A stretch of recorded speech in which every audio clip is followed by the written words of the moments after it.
That's one of the levels that I was really lacking, like just that ability to physically take over a fight. But now I feel like I'm at that position right now, and my weight's been well, and just the whole team, the Black Zillions out there in South Florida.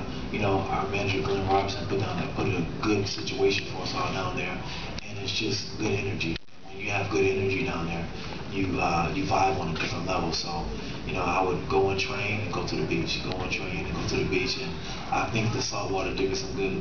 Well, you were supposed to call my brother to teach you to golf too, but you know. Oh yeah, I forgot. Well, that's okay. And also want to follow up on that. Yesterday I spoke with Mike about how some people are kind of saying that he's the next Greg Jackson, and talking about how he's able to put people in a nice mindset. I'm curious what your comment is on that, how you would compare the two coaches.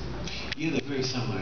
Mike Bernardo has been behind the scenes for a while. He's been there with me all the way from Jason Lambert to he only missed like 2 fights, the Forrest Griffin fight and the Cheetah fight. But Mike has always been one of my personal coaches. A guy who's always there for me to help me out. We started off as teammates, and we had like this bond and this connection. And then after he got done from competing, I wanted nobody else to help coach me but him.